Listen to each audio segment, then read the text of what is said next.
సమగ్ర కులగణనపై సీఎం రేవంత్ రెడ్డి సమీక్ష నిర్వహించారు. రాష్ట్రంలో చేపట్టిన సమగ్ర ఇంటింటి సర్వే దేశవ్యాప్తంగా అందరి దృష్టిని ఆకర్షించిందని అన్నారు. తెలంగాణలో చేపట్టిన సర్వేకు జాతీయ స్థాయిలో ప్రశంసలు అందుతున్నాయని అన్నారు. ఈ సందర్భంగా సర్వే విజయవంతంగా చేపట్టిన అధికారులను సీఎం అభినందించారు. అనంతరం సర్వేకు సంబంధించిన ముసాయిదా సిద్దమైందని అధికారులు అన్నారు. పూర్తి నివేదికను ఫిబ్రవరి 2వ తేదీలోగా కేబినెట్ సబ్ కమిటీకి అందజేస్తామని పేర్కొన్నారు. ఢిల్లీలోని విజయ్ చౌక్లో రిపబ్లిక్ డే తర్వాత మూడో రోజు ముగింపు వేడుకలు ఘనంగా జరిగాయి. బీటింగ్ రీట్రీట్ వేడుకల్లో రాష్ట్రపతి ద్రౌపది ముర్ము, ప్రధాని మోదీ పాల్గొన్నారు. ఈ వేడుకల్లో కేంద్ర మంత్రులతో పాటు వివిధ త్రివిధ దళాల అధిపతులు పాల్గొన్నారు. త్రివిధ దళాలు చేసిన ఇండియా మ్యాప్, జాతీయ జెండా ఆకారం అందరూ ఆకర్షించాయి. తెలుగు రాష్ట్రాల్లో ఎమ్మెల్సీ ఎన్నికలకు నగారా మోగింది. 2 రాష్ట్రాల్లో మొత్తం 6 స్థానాలకు ఎన్నికల షెడ్యూల్ విడుదలైంది. తెలంగాణలో ఖాళీ కానున్న 3 ఎమ్మెల్సీ స్థానాలకు తెలంగాణ ఎన్నికల సంఘం విడుదల చేసింది. 1 గ్రాడ్యుయేట్, 2 టీచర్స్ ఎమ్మెల్సీ స్థానాలకు ఫిబ్రవరి 27న ఎన్నికలు నిర్వహించనున్నట్లు ఎన్నికల సంఘం తెలిపింది. మార్చి 3న ఫలితాలు వెల్లడించనున్నట్లు ప్రకటించింది. ఫిబ్రవరి 3న ఎన్నికల నిర్వహణకు సంబంధించి నోటిఫికేషన్ జారీ చేయనున్నట్లు తెలిపింది. ఫిబ్రవరి 3 నుంచి 10 వరకు నామినేషన్లు స్వీకరించనున్నట్లు వెల్లడించింది. రేపు జీహెచ్ఎంసీ కౌన్సిల్ సమావేశం జరగనుంది. దీనికోసం అన్ని పార్టీల కార్పొరేటర్లు అస్త్రశస్త్రాలు సిద్దం చేసుకుంటున్నారు. నిన్న ఏ పార్టీకి ఆ పార్టీ సమావేశాలు ఏర్పాటు చేసుకున్నాయి. ఈ సందర్భంగా కౌన్సిల్లో అనుసరించాల్సిన వ్యూహాలపై ఆయా పార్టీల ముఖ్య లీడర్లు దిశానిర్దేశం చేశారు. కౌన్సిల్లో ప్రశ్నించడానికి కార్పొరేటర్లు 125 ప్రశ్నలివ్వగా అధికారులు 21 ప్రశ్నలకే ఆమోదం తెలిపారు. దీంతో మిగతా వాటితో పాటు సమస్యలపై నిలదీయాలని నిర్ణయించుకున్నట్టు తెలుస్తోంది. బీఆర్ఎస్ నుంచి గెలుపొందిన మేయర్ గద్వాల్ విజయలక్ష్మి కాంగ్రెస్ సర్కార్ ఏర్పడిన తర్వాత అధికార పార్టీలో చేరారు. దీంతో స్టాండింగ్ కమిటీ సభ్యులు బీఆర్ఎస్, ఎంఐఎంకి చెందిన వారే ఉండడంతో మేయర్కు మద్దతిచ్చే వారి సంఖ్య తక్కువగానే ఉంది. వైసీపీ నేత మాజీ ఎంపీ నందిగం సురేష్ జైలు నుంచి విడుదలయ్యారు. 145 రోజులుగా ఆయన జైల్లో ఉంటున్నారు. వెలగపూడికి చెందిన మరియమ్మ అనే మహిళ హత్య కేసులో గుంటూరు కోర్టు ఆయనకు బెయిల్ మంజూరు చేసింది. అయితే నిన్న ష్యూరిటీలు సమర్పించడంలో ఆలస్యం కావడంతో ఈ రోజు ఉదయం ఆయన జైలు అధికారులు విడుదల చేశారు. 10,000 పూచికత్తును సమర్పించాలని ఆయనను కోర్టు ఆదేశించింది. కోర్టు ఆదేశాల మేరకు ఆయన పూచికత్తును సమర్పించారు. నందిగం సురేష్ ప్రస్తుతం కాలర్ బోన్ నొప్పితో బాధపడుతున్నారు. వైద్య చికిత్స కోసం ఆయన బెయిల్ పిటిషన్ దాఖలు చేయగా కోర్టు ఆయనకు బెయిల్ ఇచ్చింది.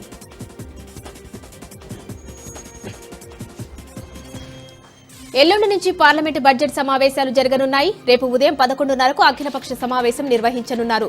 రక్షణ మంత్రి రాజ్నాథ్ సింగ్ నేతృత్వంలో అఖిలపక్ష భేటీ కానుంది. పార్లమెంటు బడ్జెట్ సమావేశాలు ప్రవేశపెట్టే పలు బిల్లులు, ప్రభుత్వం బిజినెస్ పై అఖిలపక్షానికి కేంద్రం వివరించనుంది. పార్లమెంటు సమావేశాలు సజావుగా సాగేందుకు సహకరించాలని ప్రభుత్వం కోరనుంది. పార్లమెంటు సమావేశాల ఉభయ సభల ప్రారంభోత్సవాన్ని ఉద్దేశించి రాష్ట్రపతి ముర్ము ప్రసంగించనున్నారు. ఫిబ్రవరి నెల 1వ తేదీన ఆంధ్రప్రదేశ్ సీఎం చంద్రబాబు నాయుడు తూర్పు గోదావరి జిల్లా కొవ్వూరు మండలం దొమ్మేరులో పర్యటించనున్నారు. ముఖ్యమంత్రి పర్యటన పురస్కరించుకుని దొమ్మేరు గ్రామంలో అధికారులు ఏర్పాట్లను పరిశీలించారు. కొవ్వూరు ఎమ్మెల్యే ముప్పిడి వెంకటేశ్వరరావు, జిల్లా కలెక్టర్ పి ప్రశాంతి, జిల్లా SP D Narasimhakishore, Kovvur RDO తదితరులు ముఖ్యమంత్రి పర్యటించే ప్రాంతాలను పరిశీలించారు.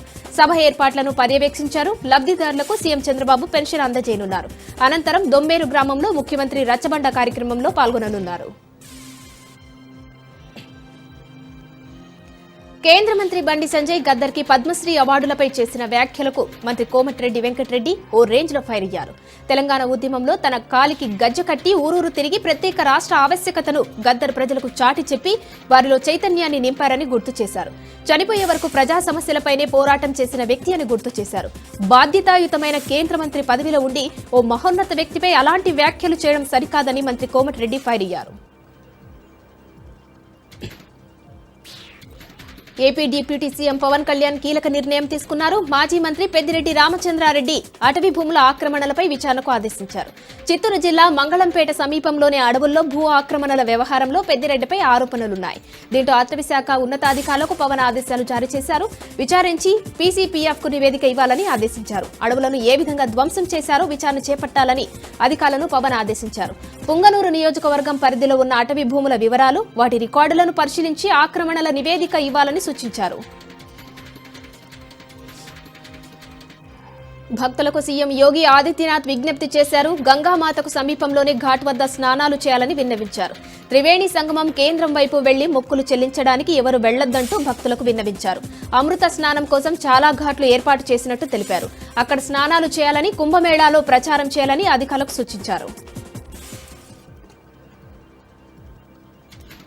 తెలంగాణ ముఖ్యమంత్రి రేవంత్ రెడ్డికి కేంద్ర సహాయ మంత్రి బండి సంజయ్ బహిరంగ లేఖ రాశారు. రైతు భరోసా, ఆత్మీయ భరోసా, ఇళ్లు, రేషన్ కార్డుల అంశంపై ఈ లేఖ రాశారు. అర్హులందరికీ పథకాలు అందకపోవడం దారుణమని ఆయన పేర్కొన్నారు. రాష్ట్ర వ్యాప్తంగా అర్హులైన 70 లక్షల మంది రైతులు ఉంటే ఇప్పటి వరకు 65 లక్షల మంది రైతుల ఖాతాల్లో డబ్బు జమ చేయకపోవడం బాధాకరమని ఆవేదన వ్యక్తం చేశారు. రాష్ట్రంలో 10 లక్షల మంది వరకు వ్యవసాయ కూలీలు ఉన్నారని, కానీ 9,79,000 మంది ఖాతాలు ఇప్పటిదాకా డబ్బులు వేయలేదని ఆయన విమర్శించారు. పాఠశాల విద్యలో గత వైసీపీ ప్రభుత్వం అనాలోచితంగా తీసుకువచ్చిన జీవో 117 ఉపసంహరణపై క్షేత్రస్థాయిలో ఉపాధ్యాయులు, వివిధ సంఘాల నుంచి అభిప్రాయ సేకరణ చేయాలన్నారు మంత్రి లోకేష్. ఆ తర్వాత అందరికీ ఆమోదయోగ్యమైన పరిష్కారాన్ని సూచించాలని అధికారులను ఆదేశించారు. జీవో 117 ఉపసంహరణపై ఆయా జిల్లాల కలెక్టర్ల ఆధ్వర్యంలో క్షేత్రస్థాయిలో పాఠశాల విద్యా డైరెక్టర్ నిర్వహించిన సన్నాహక సమావేశాలలో వచ్చిన అభిప్రాయాలను, సూచనలను అధికారులు మంత్రికి వివరించారు. ఆయా సూచనలను పరిగణలోనికి తీసుకుని ఏ విద్యార్థి డ్రాప్ అవుట్ అవ్వకుండా చర్యలు చేపట్టాలని మంత్రి ఆదేశించారు.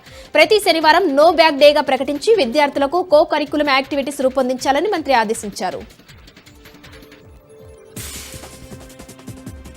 బాపట్ల జిల్లా చీరాల మండలం దేవాంగపురిలో పల్లె పండుగ కార్యక్రమంలో మంత్రి కొలుసు పార్థసారథి పాల్గొన్నారు. గ్రామంలో 47.50 లక్షల రూపాయలతో నిర్మించిన సీసీ రోడ్లను మంత్రి పార్థసారథి, ఎమ్మెల్యే కొండయ్య ప్రారంభించారు. చీరాల అంటే గుర్తుకొచ్చేది చేనేతలన్నారు మంత్రి పార్థసారథి. అగ్గిపెట్టెలో పట్టేంత చీరను తయారు చేసిన ఘనత మన చేనేతలదే అని అన్నారు. చేనేతలు ఎదుర్కొంటున్న సమస్యలను పరిష్కరించి చేనేతలను అన్ని విధాలా కూటమి ప్రభుత్వం ఆదుకుంటుందని మంత్రి అన్నారు. గత పాలనలో రాష్ట్రం ఆర్థిక వ్యవస్థను వైసీపీ చిన్నాభిన్నంగా మార్చిందని ఆరోపించారు. ప్రస్తుతం రాష్ట్రానికి ₹1 అప్పు పుట్టే పరిస్థితి లేదని అన్నారు. వరంగల్ నగరంలో మంత్రి కొండా సురేఖ పలు అభివృద్ధి కార్యక్రమాలకు శంకుస్థాపన చేశారు. 5 డివిజన్లలో సీసీ రోడ్ల నిర్మాణం, డ్రైనేజీ పనుల కోసం ₹1.5 వ్యయంతో నిర్మించనున్న అభివృద్ధి పనులకు శంకుస్థాపన చేశారు మంత్రి. గత ప్రభుత్వ హయాంలో ఏమీ అభివృద్ధి చేయలేదని ఆమె విమర్శించారు. కాంగ్రెస్ ప్రభుత్వం ఏర్పడిన తర్వాత రైతులకు రుణమాఫీ, ఫ్రీ బస్, అనేక సంక్షేమ కార్యక్రమాలను ప్రజలకు అందించిందని ఆమె తెలిపారు.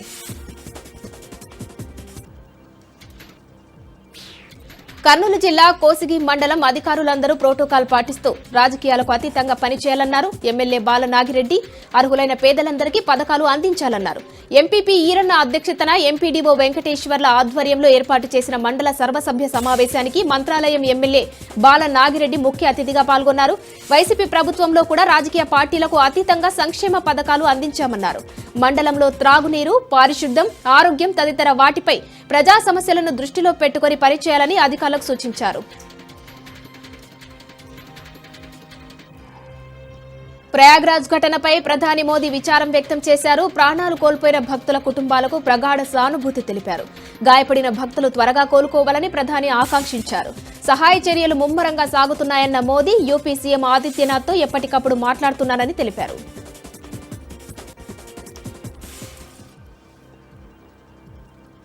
టెలికాం ప్రభుత్వ రంగాలలో పోస్టల్ ఒక మేజర్ పార్టుగా ఉందన్నారు కేంద్ర మంత్రి పెమ్మసాని. పోస్టల్ డిపార్ట్మెంట్ 25,000 కోట్ల రూపాయల నష్టాలలో ఉందన్నారు ఆయన. డిపార్ట్మెంటల్ గా ఆదాయం తక్కువ, వ్యయం ఎక్కువ ఉందని వెల్లడించారు. నష్టాలలో నుండి లాభాలలోకి తీసుకొని వచ్చేందుకు గ్రామ స్థాయి నుండి డాక్ సేవల కోసం అధికారులు, ఉద్యోగస్తులు అభిప్రాయాలు సేకరిస్తున్నట్టు పెమ్మసాని తెలిపారు. గ్రౌండ్ రిపోర్ట్ తీసుకుని ముందుకు వెళ్లే విధంగా ప్రతిపాదనలు సేకరిస్తున్నామన్నారు.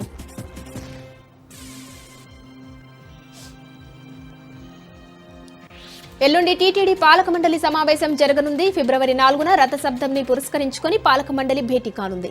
టీటీడీ చైర్మన్ బీఆర్ నాయుడు అధ్యక్షతన రథసప్తమి ఏర్పాట్లపై సభ్యులు, అధికారులతో సమీక్ష నిర్వహించనున్నారు. భక్తులకు కల్పించాల్సిన సదుపాయాలు, సౌకర్యాలపై చైర్మన్ బీఆర్ నాయుడు అధికారులకు పలు సూచనలు చేయనున్నారు. రథసప్తమి నాడు 7 వాహనాలపై భక్తులకు దర్శనమివ్వనున్నారు శ్రీవారు. జనవరి 8న తిరుపతి తోపులాట ఘటనను దృష్టిలో ఉంచుకుని అధికారులు పటిష్టమైన ఏర్పాట్లు చేస్తున్నారు. 2014లో చంద్రబాబు సీఎంగా టెరాసాఫ్ట్ సంస్థపై ఒత్తిడి తెచ్చారన్న అభియోగాలపై గత ప్రభుత్వం కేసు పెట్టిందని, టెరాసాఫ్ట్ ఎండీ వేమూరి హరిప్రసాద్ తప్పుడు కేసులు పెట్టి వేధించారని fibre net chairman G V Reddy అన్నారు. కులాల ప్రాతిపాదికన చంద్రబాబును ఇరికించేందుకు జగన్ అక్రమ కేసు పెట్టించారని, చంద్రబాబుపై తప్పుడు ఫిర్యాదులు చేసి ఆయనను అక్రమంగా కేసులో ఇరికించారని మండిపడ్డారు.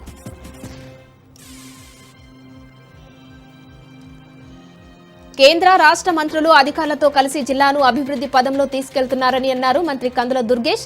రైతుకు సంపూర్ణ సహకారం అందించడానికి కూటమి ప్రభుత్వం ముందుందన్నారు. ప్రభుత్వంలో 3 ప్రధాన పార్టీలు కలిసి సమిష్టిగా పనిచేస్తున్నాయన్నారు. కౌలు రైతులకు కావలసిన రుణ సదుపాయాలపై బ్యాంకర్స్ తో మాట్లాడడం జరుగుతుందన్నారు. నగర అభివృద్ధిపై కూడా కొన్ని సమస్యలు చర్చకు వచ్చాయని, వాటిపై కూడా దృష్టి పెడతామని తెలియజేశారు. ప్రభుత్వం ఇప్పుడే కుదుట పడుతుందన్నారు దుర్గేష్. నాగర్ కర్నూలు జిల్లా ఇర్విన్ గ్రామాన్ని మండలంగా ఏర్పాటు చేయాలని ఎమ్మెల్యే కసిరెడ్డి నారాయణరెడ్డికి వినతి పత్రం అందజేశారు గ్రామస్తులు. ఇర్విన్ గ్రామాన్ని మండల కేంద్రంగా చేయడానికి అన్ని అర్హతలు ఉన్నాయని గ్రామస్తులు ఎమ్మెల్యేకి తెలిపారు. గత ప్రభుత్వం గ్రామాన్ని మండల కేంద్రంగా ప్రకటించినా నేటికి ఏర్పాటు చేయలేదని తెలిపారు గ్రామస్తులు. ఇర్విన్ గ్రామాన్ని ప్రజల సౌలభ్యం కోసం మండలంగా ప్రకటించాలని ఎమ్మెల్యేను కోరారు. ప్రభుత్వం నూతనంగా ఏర్పాటు చేసే మండలాలతో తమ గ్రామాన్ని చేర్చాలని, ఈ విషయంపై ఎమ్మెల్యే స్పందించి ప్రత్యేక చొరవ తీసుకోవాలని కోరారు. ఆదోని మండలంలో గత 5 వారాలుగా పెండింగ్ లో ఉన్న ఉపాధి హామీ బకాయిలను తక్షణమే చెల్లించాలని ఏపీ వ్యవసాయ కార్మిక సంఘం జిల్లా ఉపాధ్యక్షులు లింగన్న, మండల కార్యదర్శి రామాంజనేయులు ప్రభుత్వాన్ని డిమాండ్ చేశారు. మండలంలో ఇప్పటికే గ్రామాలు ఖాళీ అవుతుంటే ఇక్కడే పనులు కల్పిస్తామని చెబుతున్న అధికారులు వేతనాలు చెల్లించడంలో మాత్రం నిర్లక్ష్యంగా ఉన్నారని అన్నారు. చట్టంలో చెప్పినట్లుగా పనిచేసిన 14 రోజుల లోపల వేతనాలు ఇవ్వాల్సి ఉన్నా కేంద్రంలోనే బీజేపీ ప్రభుత్వం ఉపాధి హామీ కూలీలను నిర్లక్ష్యం చేస్తుందని విమర్శించారు. ఇప్పటికైనా ప్రభుత్వం తక్షణమే ఉపాధి హామీ వేతనాలు ఇవ్వాలని, లేని పక్షంలో పెద్ద ఎత్తున కూలీలతో కలిసి ఆందోళన చేపడతామని హెచ్చరించారు. శ్రీశైలం నియోజకవర్గంలోని పలు గ్రామాలకు చెందిన బాధిత లబ్ధిదారులకు ముఖ్యమంత్రి సహాయ నిధి కింద మంజూరైన 45 లక్షల రూపాయలను ఎమ్మెల్యే బుడ్డా రాజశేఖర్ రెడ్డి అందించారు. 50 మంది లబ్ధిదారులకు చెక్కుల రూపంలో పంపిణీ చేశారు ఎమ్మెల్యే. వివిధ రోగాలతో బాధపడుతూ సీఎం సహాయ నిధికి ఆర్థిక సాయం కోసం దరఖాస్తు చేసుకున్న బాధితులందరికీ ఎమ్మెల్యే మంజూరు చేయించి పంపిణీ చేసినట్లు బాధితులు తెలిపారు. ఈ అనారోగ్య బాధితులకు కూటమి ప్రభుత్వం ఆదుకుంటుందని ఎమ్మెల్యే తెలిపారు. సీఎం రేవంత్ రెడ్డిపై మాజీ మంత్రి హరీష్ రావు నిప్పులు చెరిగారు. ప్రజాపాలన అంటివి, సీఎం క్యాంపు ఆఫీసులో ప్రజా దర్బార్ అంటివి, ప్రతిరోజు ప్రజలు కలుస్తా అంటివి, కానీ ఏడాది కాలంగా ప్రజలకు ముఖం చాటేస్తివి అంటూ విమర్శించారు. అయితే జూబ్లీ హిల్స్ ప్యాలెస్ నుంచి లేదంటే కమాండ్ కంట్రోల్ సెంటర్ నుంచి కాంగ్రెస్ మార్కు ప్రజాపాలన కొనసాగుతుందన్నారు హరీష్ రావు. ఇక పోలీస్ పహారా మధ్య గ్రామ సభలు, పోలీస్ కమాండ్ కంట్రోల్ సెంటర్లో ప్రభుత్వ నిర్ణయాలు తీసుకుంటున్నారని హరీష్ రావు మండిపడ్డారు. అండర్-19 మహిళల ప్రపంచ కప్ లో సెంచరీ చేసిన తొలి మహిళగా తెలంగాణ అమ్మాయి త్రిష గోంగుడి రికార్డు సృష్టించింది. త్రిష అద్భుత ప్రదర్శన పట్ల బీఆర్ఎస్ వర్కింగ్ ప్రెసిడెంట్ మాజీ మంత్రి కేటీఆర్, హరీష్ రావు హర్షం వ్యక్తం చేశారు. అండర్-19 మహిళల ప్రపంచ కప్ లో అద్భుతమైన ఫీట్ సాధించిందని కొనియాడారు. దేశ గౌరవాన్ని పెంచడంతో పాటు తెలంగాణ ఖ్యాతిని ప్రపంచ దేశాల్లో మారుమోగేలా చేశామని ప్రశంసించారు. భవిష్యత్తులో టీమిండియా మహిళా క్రికెట్ జట్టు కెప్టెన్ గా చూస్తామని ఆశిస్తున్నానని కేటీఆర్ పేర్కొన్నారు. త్రిష అద్భుతంగా రాణించిందని మాజీ మంత్రి హరీష్ రావు ప్రశంసించారు. ఆమె అద్భుత ప్రదర్శన అందరినీ గర్వపడేలా చేసిందని పేర్కొన్నారు. తర్వాతి తరానికి త్రిష రోల్ మోడల్ గా నిలుస్తుందని పేర్కొన్నారు హరీష్ రావు. అంబేద్కర్ కోనసీమ జిల్లా కాట్రేనికోన మండలంలోనే బ్రహ్మ సమేధ్యంలో చోళ్లంగి అమావాస్య వేడుకలు ఘనంగా జరుగుతున్నాయి. ఈ సందర్భంగా సముద్ర తీరానికి భక్తులు పోటెత్తారు. బ్రహ్మదేవుడు లింగ రూపంలో కొలువై కాలభైరవుడు క్షేత్ర పాలకుడుగా ఉన్న ఈ పుణ్యక్షేత్రం అతి మహమహత్వమైనదిగా భక్తులు భావిస్తారు. సంతానం కలగని మహిళలు రాత్రి గుడి ఆవరణలో తడిబట్టలతో నిద్రిస్తే బ్రహ్మదేవుడు కలలో దర్శనమిచ్చి వారికి పుత్ర సాఫల్యం కలుగుతుందని భక్తులు ప్రగాఢ విశ్వాసం. రాత్రి జాగారం తర్వాత సముద్ర స్నానం చేసి బ్రహ్మదేవుని దర్శించుకుంటారు. తమ కోరికలు నెరవేరిన భక్తులు కొబ్బరి మొక్కులను ఆలయ సమీపంలో నాటి మొక్కులు చెల్లించుకోవడం ఆనవాయితీ. కృష్ణా జిల్లా గుడివాడలో జాతీయ రహదారి భద్రత మహోత్సవాల సందర్భంగా ర్యాలీ నిర్వహించారు. గుడివాడ పోలీసులు, lorry drivers and transporters welfare association ఆధ్వర్యంలో ఈ ర్యాలీ సాగింది. ఆటోనగర్ నుండి ప్రారంభమైన ఈ ర్యాలీ బొమ్మలూరు గ్రామానికి సమీపంలోని లారీ స్టాండ్ వరకు నిర్వహించారు. పగలు రాత్రి తేడా లేకుండా లారీలు విపరీతమైన వేగంతో వెళ్తుంటాయని, లారీ డ్రైవర్లు నెమ్మదిగా వాహనాన్ని నడిపి ప్రాణాలు కాపాడుకోవాలని కోరారు డీఎస్పీ.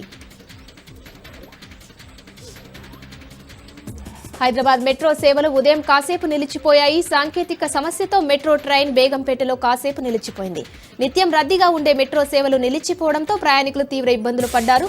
డ్యూటీ టైమింగ్స్ వేళ మెట్రో స్టేషన్లు రద్దీగా ఉంటాయి. ఇలాంటి సమయంలో బేగంపేటలో మెట్రో ట్రైన్ సాంకేతిక సమస్యకు గురి కావడం ఉద్యోగులను ఇబ్బందికి గురిచేసింది. కాకినాడ జిల్లాలో ఐటీ అధికారుల దాడులు కలకలం రేపుతున్నాయి. సత్యం బాలాజీ రైస్ ఇండస్ట్రీస్ సంబంధించిన మేనేజర్ అశోక్ ఇంట్లో అధికారులు తనిఖీలు చేశారు. అలాగే సంస్థ కార్యాలయం రాయ్పూర్లోనూ తనిఖీలు జరిగినట్టు సమాచారం. గత 5 సంవత్సరాల కాలంలో కాకినాడ పోర్టు నుంచి పీడీఎస్ బియ్యాన్ని విదేశాలకు ఎగుమతులు చేస్తున్నారన్న ఆరోపణలతో ఐటీ సోదాలు జరిగాయి. ఇటీవల ఉప ముఖ్యమంత్రి పవన్ కళ్యాణ్ కాకినాడలో షిప్ ను సీజ్ చేయాలని ఆదేశాలు ఇచ్చిన నౌకలో పెద్ద ఎత్తున రేషన్ బియ్యాన్ని సత్యం బాలాజీ సంస్థ ఎగుమతి చేస్తున్నట్టుగా ఆధారాలు దొరికాయి. ఈ నేపథ్యంలో ఐటీ అధికారులు సోదాలు నిర్వహించినట్టు సమాచారం.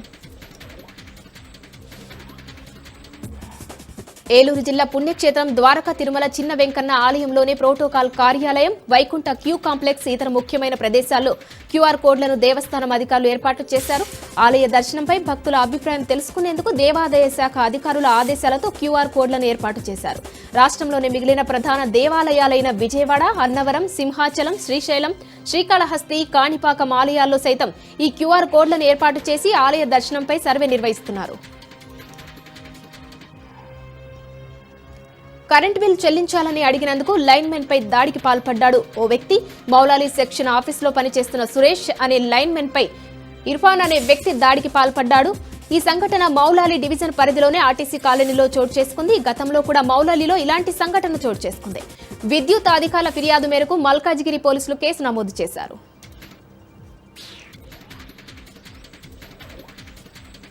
మన కడప స్వచ్ఛ కడప కార్యక్రమంలో భాగంగా మున్సిపల్ సిబ్బంది స్వచ్ఛత కార్యక్రమాన్ని చేపట్టారు. ఎమ్మెల్యే మాధవిరెడ్డి ఆధ్వర్యంలో వారానికి 2 వార్డులను ఎంపిక చేసి సిబ్బంది మొత్తం ఆ వార్డులో పరిశుభ్రత కార్యక్రమాలను చేపడుతున్నారు. మోడీ గారు ఇచ్చిన స్వచ్ఛ భారత్ స్ఫూర్తితో సీఎం చంద్రబాబు స్వచ్ఛ ఆంధ్ర నినాదంతో తమంతా స్వచ్ఛ కడప కోసం పాటుపడుతున్నామని ఎమ్మెల్యే మాధవిరెడ్డి అన్నారు. చెత్త నిర్వహణ, చెత్త సేకరణ, డ్రైనేజీ కాలువల పూడిక తీత పనులను చేపడుతున్నామన్నారు.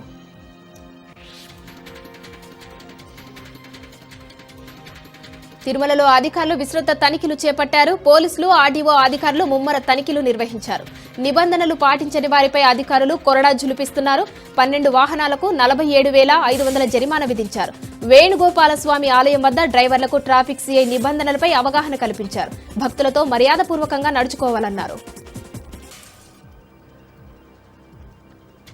సిద్దిపేట జిల్లా కోహెడలో ప్రతాపరుద్ర లక్ష్మీ నరసింహ సింగరాయ జాతర వైభవంగా జరుగుతుంది. ప్రతి ఏటా పుష్య అమావాస్యన ఒకే రోజు ఈ జాతర జరగడం విశేషం. కొండ సోరికలలో ఉన్న స్వామివారిని అధిక సంఖ్యలో భక్తులు దర్శించుకుంటున్నారు. సింగరాయ గుట్టల సోరికలలో వెలిసిన నరసింహస్వామిని భక్తులు కొంగు బంగారంగా కొలుస్తారు. కోహెడ మండలంలోనే బస్వాపూర్, కూరెళ్ల, గుండారెడ్డిపల్లి, తంగళ్లపల్లి గ్రామాల మధ్యన ఉన్న గుట్టల్లో కొలువైన నరసింహస్వామిని దర్శించుకోవడానికి ఇరుకైన దారి గుండా కాలినడకనే భక్తులు వెళ్తారు. సింగరాయ జాతరకు వచ్చే భక్తులకు ఎలాంటి ఇబ్బందులు లేకుండా నిర్వాహకులు, అధికారులు అన్ని ఏర్పాట్లు చేశారు. విద్యుత్ వినియోగం పెరుగుతున్న కారణంగా ఇటు ప్రభుత్వాలకు కూడా పెనుభారంగా మారింది. దీంతో కేంద్ర ప్రభుత్వం సౌరశక్తిని వినియోగించుకునే విధంగా సబ్సిడీలపై రాయితీని కల్పించడం జరుగుతుంది. అందులో భాగంగా యాదాద్రి భువనగిరి జిల్లాకు చెందిన విజయ భాస్కర్ సౌరశక్తి విద్యుత్ ద్వారా 0 బిల్ పొందడం జరిగింది. ఈ సందర్భంగా కేంద్ర ప్రభుత్వం గుర్తించి వారికి రిపబ్లిక్ డే రోజున ఢిల్లీలో సన్మానం జరిగింది. అంతేకాకుండా తెలంగాణ సౌర విద్యుత్ వినియోగదారునిగా ఎంపిక చేయడంపై కాకుండా ప్రతి నెల సౌరశక్తి ద్వారా తాను కలిగే లాభాలను నలుగురికి వివరించే విధంగా బ్రాండ్ అంబాసిడర్ను చేసింది.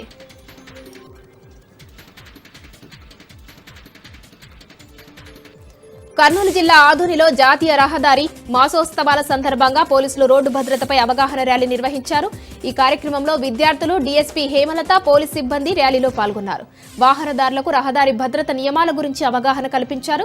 వాహనదారులు తప్పనిసరిగా సీట్ బెల్ట్, హెల్మెట్ ధరిస్తూ ట్రాఫిక్ నిబంధనలు పాటించాలని సూచించారు. డీఎస్పీ హేమలత ముఖ్యంగా యువత బైక్ పైన వెళ్లేటప్పుడు అతివేగం తగ్గించుకొని బైక్ రైడ్ చేయాలని, లేని ఎడల కఠిన శిక్షలు తప్పవని డీఎస్పీ హెచ్చరించారు. జాతీయ రహదారి భద్రత మాసోత్సవాలలో భాగంగా నిర్మల్ జిల్లా కేంద్రంలోని మినీ స్టేడియంలో సడక్ సురక్ష అభియాన్ కార్యక్రమం జరిగింది. జిల్లా రవాణా శాఖ అధికారుల ఆధ్వర్యంలో జరిగిన ఈ కార్యక్రమంలో జిల్లా కలెక్టర్ అభినవ్, జిల్లా ఎస్పీ జానకి షర్మిల, సంబంధిత అధికారులు పాల్గొన్నారు. ప్రతి ఒక్కరూ రోడ్డు భద్రత నియమాలను పాటించాలని, నియమాలను పాటిస్తేనే మనం సురక్షితంగా ఇంటికి చేరుకుంటామని అన్నారు. మన భద్రత పైననే మన కుటుంబం ఆధారపడి ఉందన్నారు. డ్రైవింగ్ చేసేటప్పుడు బైక్ పై వెళ్లే వాళ్లు హెల్మెట్ వాడాలని, అతివేగం తగ్గించుకోవాలని సూచించారు.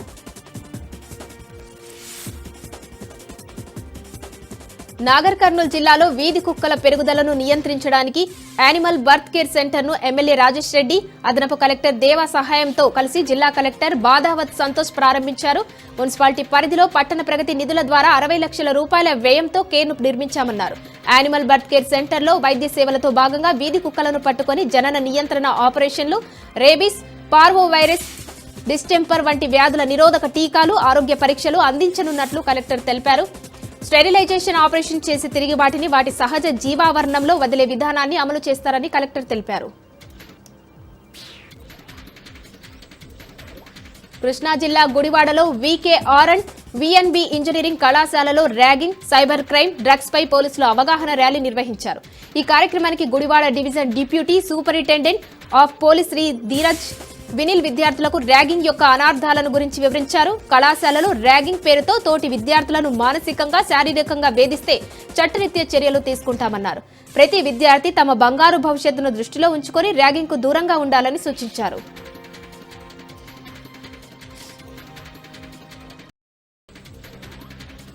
కృష్ణా జిల్లా అవనిగడ్డ పోలీస్ స్టేషన్లో ఎస్పీ తనిఖీలు నిర్వహించారు. వార్షిక తనిఖీలలో భాగంగా పోలీస్ స్టేషన్లోని రికార్డులను పరిశీలించారు. ఎస్పీ స్టేషన్ పనితీరు తనిఖీ చేసి రిసెప్షన్ కౌంటర్తో పాటు రైటర్ రూమ్ రికార్డులను, సీసీ కెమెరాల నిర్వహణను, కంప్యూటర్లో డేటాను పరిశీలించారు. మహిళా సంరక్షణ, సైబర్ క్రైమ్ నియంత్రణకు చేపట్టిన సంస్కరణలు, కమ్యూనిటీ పోలీసింగ్ ద్వారా జవాబుదారీతనంలో కూడిన సేవలు అందిస్తున్నట్లు తెలిపారు. సైబర్ నేరాల గురించి గ్రామాలలోనూ, కళాశాలల్లోనూ విరివిగా అవగాహన సదస్సులు నిర్వహిస్తున్నట్లు తెలిపారు. నేరాల నియంత్రణలో సీసీ కెమెరాల పాత్ర ఎనలేనిదని, ప్రస్తుతం అవనిగడ్డ పోలీస్ స్టేషన్ పరిధిలో ఉన్న సీసీ కెమెరాలు కాకుండా మరికొన్ని సీసీ కెమెరాలు ఏర్పాటు చేస్తున్నట్లు ఎస్పీ తెలిపారు.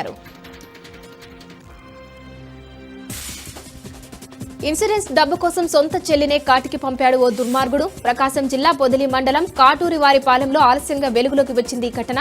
పునుగోడుకు చెందిన సంధ్య పెళ్లై భర్తతో విడాకులు తీసుకుని అన్న దగ్గరే ఉంటుంది. అయితే రియల్ ఎస్టేట్ వ్యాపారం చేసే అన్న మాలపాటి అశోక్ కుమార్ అప్పుల ఊబిలో కూరుకుపోయాడు. అప్పుల్లో నుంచి బయటపడేందుకు ప్లాన్ ప్రకారం చెల్లెలు సంధ్యపై ₹1 కోటి ఇన్సూరెన్స్ చేయించాడు. ఈ ఘటనపై విచారణ చేస్తున్న పోలీసులకు అన్నపై డౌట్ వచ్చింది. విచారణ చేపట్టగా అశోక్ తానే హత్య చేసినట్లు ఒప్పుకున్నాడు. దీంతో నిందితుడిని అరెస్ట్ చేశారు. గచ్చిబౌలిలో వ్యభిచార గృహంపై మాదాపూర్ ఎస్ఓటీ, టీఎఫ్ పోలీసులు దాడి చేసి పలువురిని అదుపులోకి తీసుకున్నారు. గౌలిదొడ్డి TNGOస్ కాలనీలో ఓ యువకుడు కెన్యా, టాంజానియా, బ్యాంకాక్ విదేశీ అమ్మాయిలతో వ్యభిచారం నిర్వహిస్తున్నాడు. సమాచారం అందుకున్న ఎస్ఓటీ, HTF పోలీసులు వ్యభిచార గృహం దాడి చేసి 9 మంది ఫారిన్ అమ్మాయిలను అదుపులోకి తీసుకున్నారు. నిర్వాహకుడి కోసం గాలింపు చర్యలను ముమ్మరం చేశారు.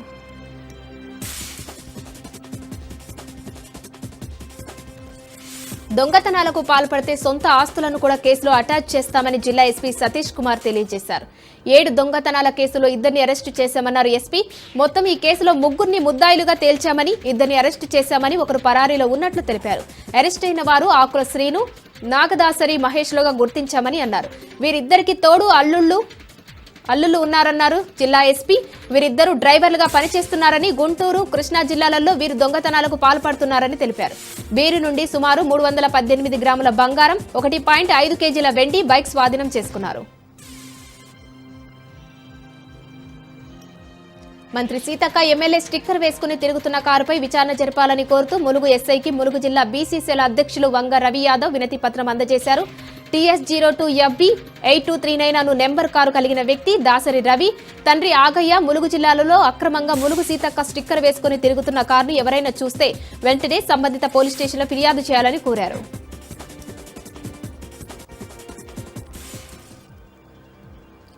మహబూబాబాద్ జిల్లా గూడూరు మండలం అప్పరాజుపల్లి గ్రామంలో రేషన్ బియ్యాన్ని పట్టుకున్నారు. రాజరాజేశ్వరి రైస్ మిల్లులో పక్కా సమాచారం మేరకు ఒక లారీ 430 బస్తాలు PDS బియ్యం, 2 బైకులపై మిల్లుకు తీసుకొచ్చిన 250 క్వింటాళ్ల రేషన్ బియ్యం స్వాధీనం చేసుకున్నారు. OSD task force Prabhakar Rao ఆధ్వర్యంలో దాడులు నిర్వహించి స్వాధీనపరుచుకున్నారు. గూడూరు మండలం అప్పరాజుపల్లి గ్రామంలోనే రాజరాజేశ్వరి రైస్ మిల్ గత 6 నెలల క్రితం అధికారులు సీజ్ చేశారు. అదే మిల్లు నుండి మరో మిల్లు పేరుతో రాత్రి 12 గంటలకు తరలిస్తున్న లారీ లోడ్ దాదాపు 430 బస్తాల రేషన్ బియ్యం బస్తాలను స్వాధీనపరుచుకున్నారు. హుస్సేన్ సాగర్ బోటు ప్రమాదంలో మరణాల సంఖ్య 2కు చేరింది. హుస్సేన్ సాగర్ లో గల్లంతైన అజయ్ మృతదేహం లభ్యమైంది. ఈ నెల 26న భారత మాతకు హారతి కార్యక్రమంలో సందర్భంగా అగ్ని ప్రమాదం చోటు చేసుకుంది. పడవలకు మంటలు అంటుకోవడంతో చూసి అజయ్ హుస్సేన్ సాగర్ లోకి దూకాడు. హుస్సేన్ సాగర్ లో అజయ్ కోసం డిఆర్ఎఫ్ సిబ్బంది 45 గంటల పాటు గాలించి మృతదేహాన్ని వెలికితీసింది. అజయ్ మృతదేహం సికింద్రాబాద్ గాంధీ ఆసుపత్రికి తరలించారు. గాంధీ ఆసుపత్రి ఎదుట అజయ్ బంధువులు ఆందోళన చేపట్టారు. కేంద్ర మంత్రి కిషన్ రెడ్డి స్పందించాలని డిమాండ్ చేశారు. రాష్ట్ర ప్రభుత్వం తమకు న్యాయం చేయాలని కోరుతున్నారు.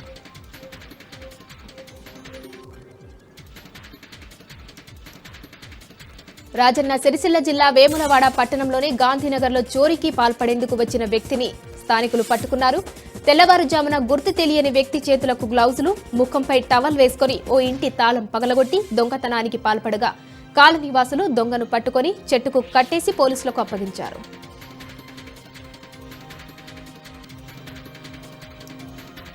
తిరుమల తొలి గడప దేవుని గడపలో వెలిసిన శ్రీ లక్ష్మీ వెంకటేశ్వర స్వామి ఆలయంలో బ్రహ్మోత్సవాలు ఘనంగా ప్రారంభమయ్యాయి.